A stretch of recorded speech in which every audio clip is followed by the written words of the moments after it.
जंतर मंतर आंदोलन के बाद एमपी में बढ़ी सरकारी भर्तियां। मध्य प्रदेश में जून के बाद सरकारी भर्तियों की रफ्तार तेज हुई है। जनवरी से जून 2026 तक 7,723 पदों के विज्ञापन जारी हुए थे, जबकि 1 जुलाई से 21 अगस्त के बीच 10,399 पदों पर भर्ती निकली, यानी करीब 1.5 महीने में 2,676 यानी 34.6% अधिक पदों के विज्ञापन जारी हुए। यह तेजी युवाओं के बेरोजगारी और अटकी भर्ती परीक्षाओं को लेकर आंदोलन के दौरान देखने को मिली। आंदोलन 6 जून से 25 जुलाई तक चला। इसके बाद विभागों ने खाली पदों पर भर्ती प्रक्रिया आगे बढ़ाई और सितंबर-दिसंबर के लिए भी रोड मैप तैयार किया।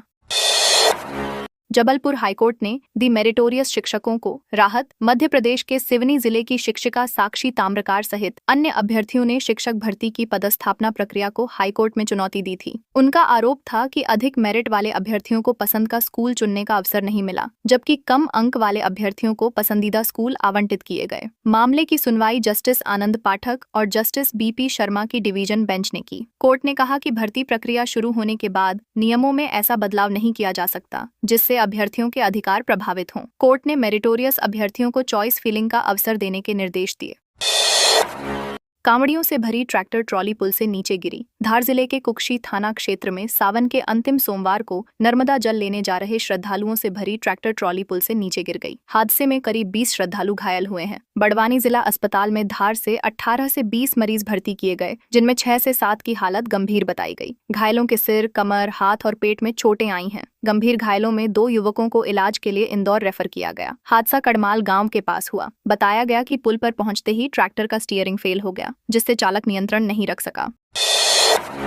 सावन के अंतिम सोमवार को हर हर महादेव से गूंजे मंदिर। सतना में सावन के अंतिम सोमवार को शहर के प्रमुख शिव मंदिरों में सुबह से श्रद्धालुओं की भारी भीड़ उमड़ी। प्राचीन जगातदेव तालाब शिव मंदिर सहित पन्नीलाल चौक और कोठी रोड के शिवालयों में भक्तों ने भगवान भोलेनाथ का जलाभिषेक किया। मंदिर परिसर हर हर महादेव और बम बम भोले के जयघोष से गूंजते रहे। जगातदेव तालाब मंदिर में ब्रह्म मुहूर्त से ही दर्शन और जलाभिषेक के लिए लंबी कतारें लग गई थीं। श्रद्धालुओं ने शिवलिंग पर गंगा जल, दूध, बेलपत्र, भांग, धतूरा और पुष्प चढ़ाए। भक्तों ने परिवार की सुख समृद्धि और देश की खुशहाली के लिए प्रार्थना की। खरगोन में शिवडोला से पहले 10 जर्जर मकान नहीं हटे। खरगोन में 30 अगस्त को निकलने वाले सिद्धनाथ महादेव के शिवडोला की तैयारियां चल रही हैं। डोला मार्ग पर करीब 3 लाख श्रद्धालुओं के पहुंचने की संभावना है, लेकिन रास्ते में मौजूद जर्जर मकानों से हादसे का खतरा बना हुआ है। कलेक्टर गुरु प्रसाद ने मकानों को हटाने के निर्देश दिए थे। बारिश से पहले 28 जर्जर मकानों की पहचान हुई थी, जिनमें से 16 हटाए जा चुके हैं, जबकि करीब 10 अब भी खड़े हैं। नगर पालिका प्रशासन के अनुसार मकान मालिकों को नोटिस दिए जा रहे हैं। किला गेट और सराफा बाजार मार्ग की कुछ दुकानें भी अब तक नहीं हटाई गई हैं। रसोई से कारोबार तक महंगाई की मार। ग्वालियर में त्योहारों से पहले खाद्य वस्तुओं की कीमतों में तेजी से आम लोगों की रसोई का बजट प्रभावित होने लगा है। चीनी, खाद्य तेल, दाल और चावल के दाम बढ़े हैं। खुदरा बाजार में चीनी 65 से 70 रुपए किलो तक पहुंच गई है, जबकि थोक मंडी में भाव 6,000 से 7,000 रुपए प्रति क्विंटल बताया जा रहा है। रक्षाबंधन, जन्माष्टमी, गणेशोत्सव और दीपावली जैसे त्योहारों के कारण मांग बढ़ने की संभावना है। व्यापारियों का कहना है कि कीमतें और बढ़ सकती हैं। इसका सीधा असर मिठाई कारोबार पर पड़ेगा और मिठाइयों के दाम करीब 50 से 100 रुपए प्रति किलो तक बढ़ने की आशंका है। जबलपुर के लेडी एल्गिन अस्पताल की सुरक्षा पर सवाल। जबलपुर के लेडी एल्गिन अस्पताल में रविवार देर रात 2 युवकों के हंगामे का वीडियो सामने आया है। रात करीब 3:30 बजे दोनों युवक नशे की हालत में अस्पताल के मुख्य गेट से अंदर पहुंचे और गाली गलौज करते हुए आपस में मारपीट करने लगे। करीब 10 मिनट तक दोनों परिसर में लड़ते रहे और मुख्य गेट तक पहुंच गए। इसी दौरान एक युवक के हाथ में चाकू होने की बात सामने आई। शोर सुनकर अस्पताल में मौजूद लोगों ने उन्हें रोकने की कोशिश की। घटना के बाद अस्पताल की सुरक्षा व्यवस्था पर सवाल खड़े हो गए हैं। रात में सुरक्षा व्यवस्था को लेकर अस्पताल प्रबंधन से भी सवाल उठ रहे हैं। कांवड़ यात्रा में एयरगन से हवाई फायरिंग। जबलपुर में शनिवार रात गौरीघाट से ओमती के लिए निकली कांवड़ यात्रा के दौरान एयरगन से हवाई फायरिंग को लेकर हंगामा हो गया। सैकड़ों कांवड़ियों की भीड़ के बीच एक युवक ने एयरगन से हवाई फायर कर दिया। सुरक्षा और ट्रैफिक व्यवस्था में तैनात पुलिसकर्मियों ने मौके पर पहुंचकर एयरगन अपने कब्जे में ले ली। इसके बाद कुछ युवक पुलिस से बहस करने लगे और स्थिति तनावपूर्ण हो गई। बताया गया कि बाद में युवकों ने पुलिस से गन छीन ली। यात्रा में महिलाएं, बच्चे और बड़ी संख्या में युवक शामिल थे। घटना का वीडियो सोमवार को सामने आने के बाद मामला चर्चा में है। सरदारपुर भैंसोला SH-35 पर खुदाई से सड़क संकरी, हादसे का खतरा। धार जिले के सरदारपुर क्षेत्र में स्टेट हाईवे 35 पर सड़क किनारे खुदाई के चलते मार्ग संकरा हो गया है। सरदारपुर भैंसोला मार्ग पर एक ओर पाइप रखे हैं, जबकि दूसरी तरफ खुदाई का काम जारी है। बारिश के कारण मिट्टी गीली होने से वाहन चालकों की परेशानी बढ़ गई है। भारी वाहनों की आवाजाही के बीच दुर्घटना का खतरा बना हुआ है। करीब 6 महीने पहले लाबरिया से राजोद के बीच खुदाई हुई थी। अब झोलाना से सरदारपुर के बीच काम चल रहा है। कार्यस्थल पर पर्याप्त सुरक्षा इंतजाम नहीं होने से लोगों में चिंता है। ब्रांड के नाम पर नकली कपड़े बेचे। छिंदवाड़ा के पाठाढाना क्षेत्र में प्यूमा कंपनी के नाम और लोगो का इस्तेमाल कर नकली कपड़े बेचने का मामला सामने आया है। कोतवाली पुलिस ने कंपनी के अधिकृत जांच अधिकारी की शिकायत पर नंदन विहार कॉलोनी की 2 दुकानों पर कार्रवाई की। पुलिस ने दोनों दुकानों से 195 कपड़े, 858 प्यूमा लोगो और लोगो चिपकाने वाली लोहे की प्रेस जब्त की है। जांच अधिकारी मयंक शर्मा ने पुलिस को बताया कि क्षेत्र में कंपनी के लोगो का इस्तेमाल कर नकली कपड़े तैयार किए जा रहे थे। शिकायत के बाद पुलिस ने दोनों दुकानों पर कार्रवाई करते हुए सामान जब्त किया। सतना में दिव्यांग नाबालिग से दुष्कर्म का आरोपी गिरफ्तार। सतना जिले की कोठी थाना पुलिस ने मूक बधिर नाबालिग से दुष्कर्म के मामले में आरोपी को गिरफ्तार कर लिया है। पुलिस ने रविवार को कार्रवाई करते हुए आरोपी को पकड़ा और न्यायालय में पेश किया, जहां से उसे जेल भेज दिया गया। थाना प्रभारी संतोष तिवारी के अनुसार घटना 22 अगस्त की है। नाबालिग उस समय घर पर अकेली थी। आरोप है कि कोठी निवासी 24 वर्षीय शिवेंद्र उर्फ महेश, पिता तिलकराज कुशवाहा, उसके घर में घुसा और उसके साथ जबरन दुष्कर्म किया। शिकायत के बाद पुलिस ने मामले की जांच शुरू की और आरोपी को गिरफ्तार किया।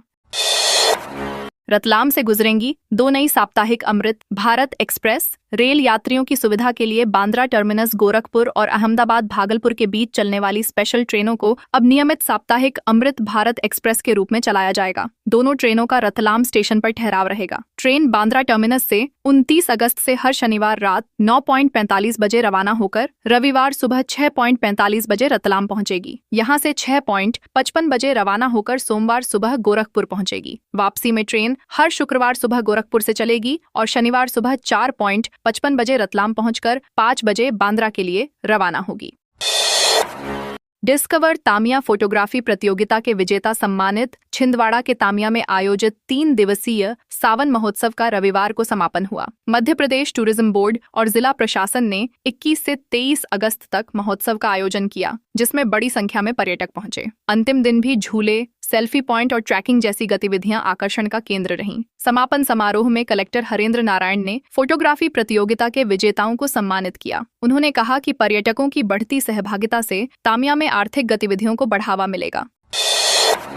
होम स्टे के जरिए ग्रामीणों की आय बढ़ाने और पर्यटन से रोजगार के अवसर पैदा करने पर भी जोर दिया जा रहा है। बाधाओं में अटकी इंडस्ट्रियल प्रोजेक्ट्स की जमीन प्रदेश में औद्योगिक निवेश बढ़ाने के प्रयासों के बीच इंदौर रीजन में MPIDC के कई प्रोजेक्ट जमीन से जुड़ी प्रशासनिक प्रक्रियाओं में अटके हुए हैं। MPIDC की हालिया रिपोर्ट के अनुसार भूमि अधिग्रहण से लेकर आधिपत्य मिलने तक कई तरह की बाधाएं सामने आ रही हैं। इंदौर जिले में ऐसे 6 मामले लंबित बताए गए हैं, जिनमें प्रशासनिक कार्रवाई जरूरी है। कहीं जमीन पर अतिक्रमण की समस्या है तो कहीं सीमांकन और राजस्व रिकॉर्ड में नाम दर्ज होने की प्रक्रिया पूरी नहीं हुई है। कुछ मामलों में विवाद अदालत तक पहुंच गया है। इससे औद्योगिक परियोजनाओं की प्रगति प्रभावित हो रही है।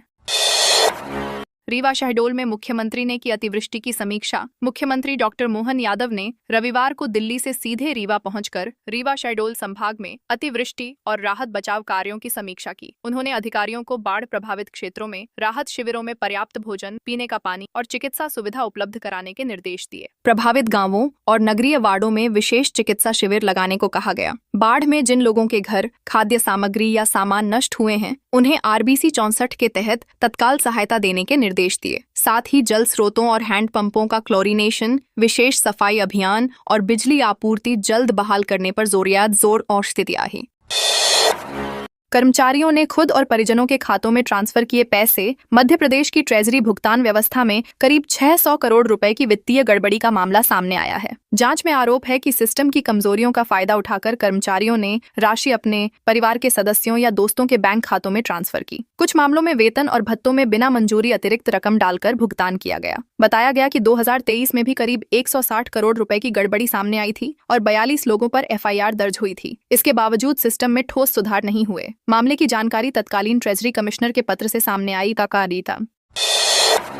विशेष शो में 50,000 दर्शक होंगे शामिल। भोपाल में आर्मी डे परेड 2027 को लेकर तैयारियां शुरू हो गई हैं। पहली बार सैन्य कैंटोनमेंट के बाहर सार्वजनिक क्षेत्र में होने वाली इस परेड में सेना के टैंक और सैन्य वाहन शहर की सड़कों पर अपना शौर्य दिखाएंगे। आयोजन को करीब 50,000 दर्शकों के देखने की संभावना है। अधिकारियों ने गोविंदपुरा थाने से जम्बूरी मैदान तक सड़क और व्यवस्थाओं का जायजा लिया। करीब 2.4 किलोमीटर लंबी सड़क को 15 मीटर चौड़ा और मजबूत किया जाएगा ताकि भारी सैन्य टैंकों का भार सह सके। दर्शकों के लिए दोनों ओर व्यवस्था होगी। कुछ बिजली पोल और पेड़ भी हटाए जाएंगे।